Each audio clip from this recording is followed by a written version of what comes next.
Assalamualaikum warahmatullahi wabarakatuh.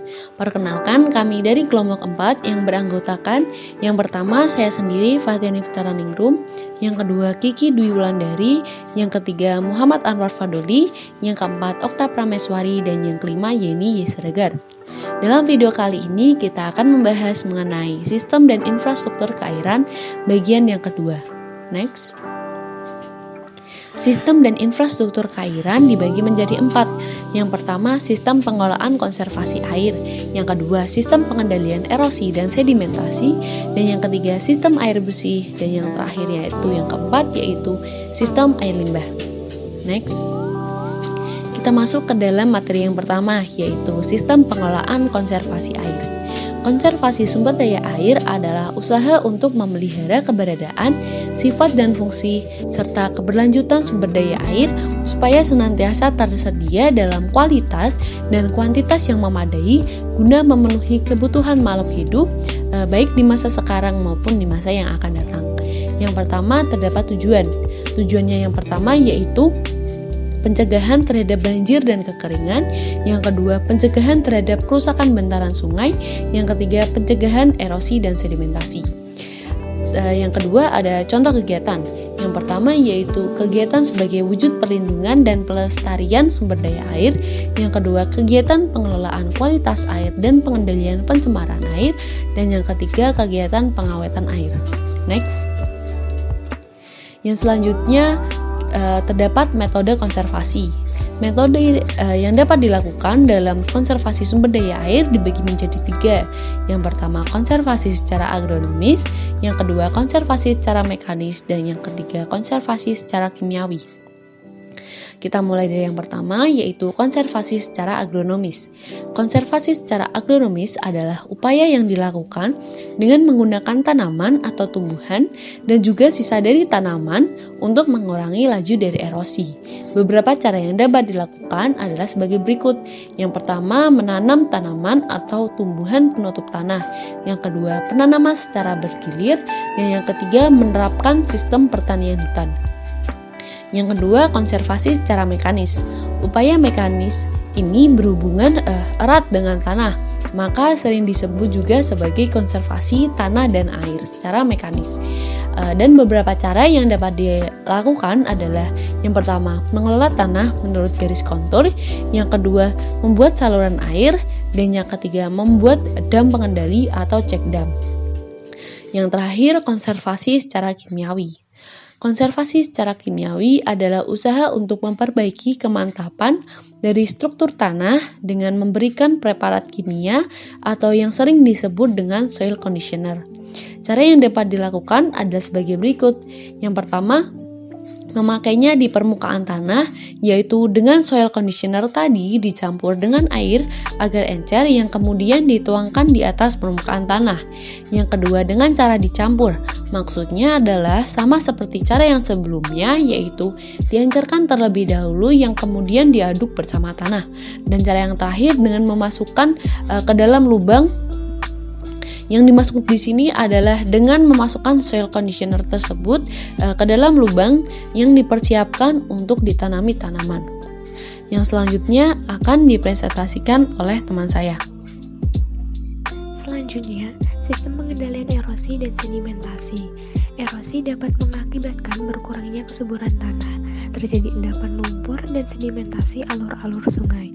Faktor yang menyebabkan terjadinya erosi oleh air adalah curah hujan, kemiringan lereng atau topografi, jenis tanah, tata guna tanah atau perlakuan terhadap tanah, dan tanaman penutup tanah.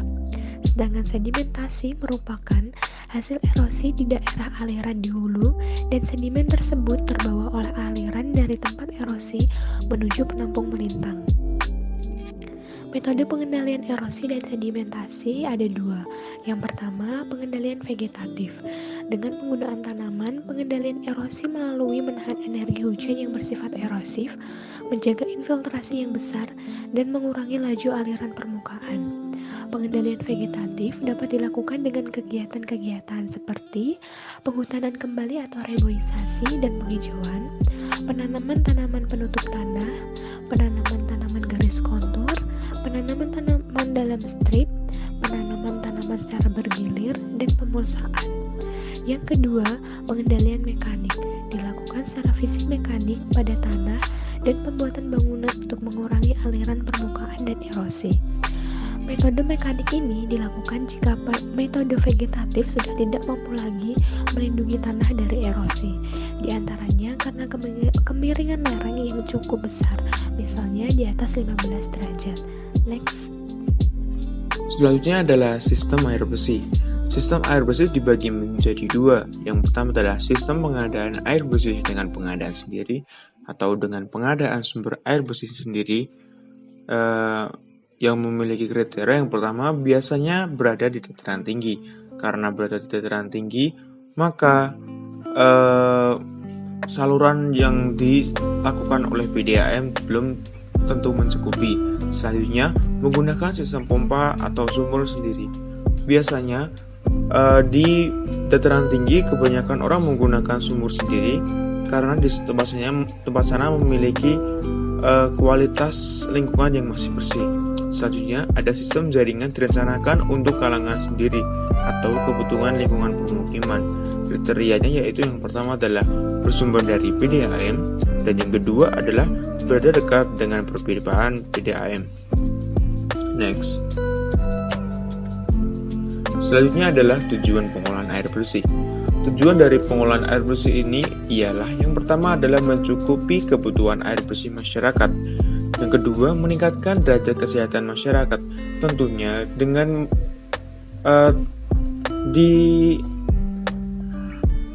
dicukupinya kebutuhan air bersih di masyarakat, maka juga akan berpengaruh dengan tingkat kesehatan masyarakat. Selanjutnya yang ketiga, meningkatkan mutu air.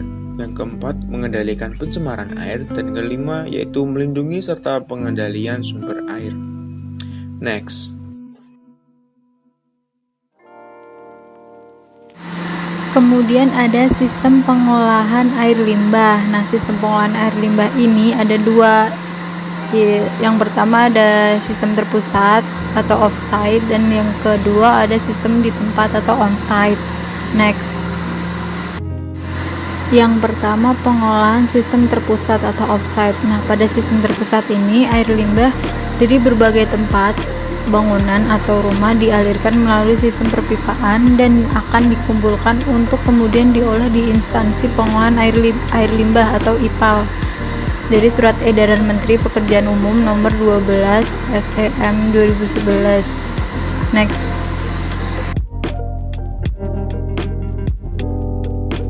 Kemudian ada keuntungan dan juga kerugian dari offsite system atau sistem pengolahan terpusat. Nah, yang pertama itu ada keuntungan, yaitu menyediakan pelayanan yang terbaik, kemudian sesuai daerah dengan kepadatan tinggi, kemudian pencemaran terhadap badan air dan air tanah dapat dihindari, kemudian yang terakhir memiliki masa guna lebih lama.